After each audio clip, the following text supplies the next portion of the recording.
Pleasure to have you. Thank you. And you brought reinforcement because this is the way I roll. If you want to bring people through, come on. I trust Pam Keith. So she brought in the former DC police assistant police chief.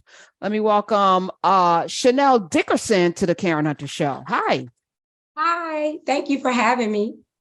Listen, sleeves rolled up. So before we get into it, we were looking at Memphis, Tennessee, and the killing of Tyree Nichols and the police chief and how she handled that. People were praising her, but then they were also like, but Atlanta, though. But Atlanta is where this all started with this kind of having we own the nights type of gang of police going to clean up the neighborhood of people who look like us. And it kind of foments this violence and this brutality, no matter what the complexion is of the police officers. So I'm going to ask this question of both of you. Mm-hmm. Is policing reformable in this country? I'll start with the assistant police chief.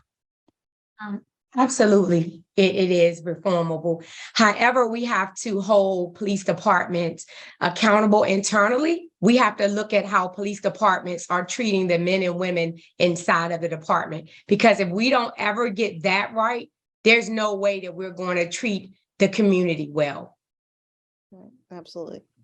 So my answer to you, Karen, is that we'll never fix policing if we keep coming at it from the outside in, telling police officers how they're supposed to behave, what they're supposed, the transparency, the various approaches we've had, defund the police, get rid of qualified immunity. All of that doesn't work. What we need to do to change policing is change the mindset of police officers. Yeah, right? You came on last time and dropped this mind-blowing solution, which we're going to come to in a second.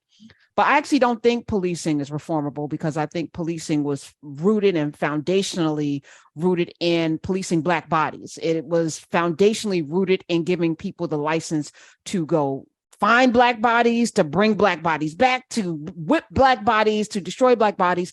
So I don't know if you can reform something that was grounded in it. So I'm asking a larger question. What do we call, if in my mind, it can't be reformed?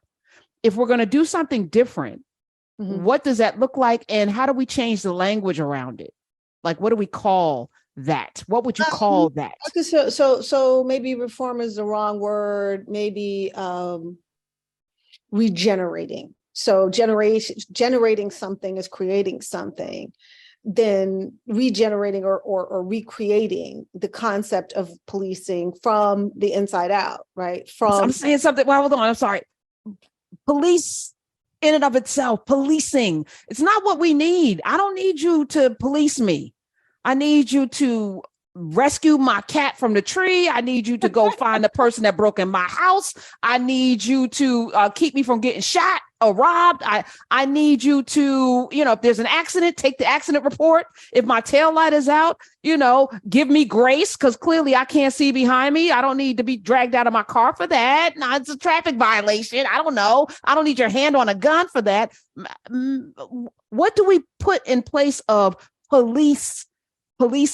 Is there a term? And I'm saying this because I watched Nikki Haley's 3-minute presidential announcement today. And I said, that woman's going to win. She figured out, you can say what you want, Pam. We'll have this conversation in the next hour. She figured out how to craft a gaslighting video and put everything in it for everybody. I said, damn. She's still a brown woman. Come on. I'm not Black or white. She's still a brown woman. She's still got boobies. I'm sorry, no. You're not seeing what's going on in this country. Did you see how many votes Herschel Walker got? No, don't be for deceived. President. Not for president, hun. It's different. No. I bet you it's not. I bet you're going to see a whole lot of Asians show up to vote that don't vote, that will be voting. Girl, it doesn't matter. Billy Joe, Jim Bob, and Inbred Jet are not checking for no colored woman for president. They would maybe for vice president, maybe for some other role, but not for president. You're wrong. You are absolutely wrong. I'm telling you, she can win. But I'm telling you, it's messaging, right? And I feel like the problem in this, she can't message her way out of being brown. All right, let's talk about this later. But is there another word that we can use instead of police, Chanel? Chanel's like, I don't know. But yeah, I don't. And I hear you, Karen, of what you're talking about, but I got to see the lives of people day in and day out, right? The bad actors that are in the community. And it's only a small percentage, just like it's a small percentage of officers that are bad officers. So we have to admit that there are bad actors in our midst as police officers, but we have to admit those same bad actors are in the community, because I see people losing their lives that are not at the hands of police officers, right? Someone being sexually assaulted. So there are people who needs to be a police and needs to be held accountable, but I do understand where policing started from. Like, it's a noble profession to me. I started when I was 17 years old, but as I continued on through my journey, I started to see things that made me uncomfortable. Right, uncomfortable. And some people look at it, Black and brown people look at policing, well, we're complying, we're enforcers of the law. But who were the laws created to harm? Right. So it's the deeper issue that you have to look at it. I know that my profession is noble. I would do it again today, if I had an opportunity to, because I know personally I did more good than harm. And when people interact with police officers, they should feel like that I left them in a better position than when I found them. And so I'll have to think about the word on policing. But I mean, I have to think, I know that we got a group over here, but what happens to the community that's calling me, just saying that someone has just carjacked them? Like, I'm seeing people being traumatized from these things. So I can't agree, but you ain't stopped the carjacking. I'm just saying. So wait, hold on. And I feel very strongly about Chanel Dickerson is here, former DC police assistant chief of police in DC. Pam Keith is here. As you're talking, you said that it's just a handful of police that are bad apples. Well, and I'm going to push back. I'm going to push back on that because they still are silent. And silence is acquiescence. So if you're so good, you would not let these people define you, and you would not let these people get away with doing the brutal things. I'm telling, like, I'm the person. I'm telling, you're not going to do that. And I'm not going to I'm not going to be Carrie L. Horn from Buffalo, who lost her entire career for stopping a fellow officer from brutalizing someone. It's not going to be this woman recently that got punched in the face by her partner for her trying to stop him from brutalizing someone. That wouldn't be even acceptable. Right. Everyone would be like on high alert. If you're brutal, I'm telling, and that should be the culture. So everyone's bad, in my opinion. But that's why I'm not bad. I'm not bad. What? I have to disagree, but I do get your point. And did you tell Chanel Dickerson? Did you tell? Oh, absolutely. Well, that's the reason why I'm retired right now. That's part of the reason why. But you shouldn't be run out of an industry that you find noble, that gave you, perspective on your life, that gave you so much fullness, because the actual policing itself is so corrupted at its core. I'm sorry. Go ahead, Pam. But Karen, we're here because there are solutions to what you just talked about. Right. I know, but I just want to lay the table. There may be people just listening for the first time, Pam Key. Right. They need to know how we feel about these things.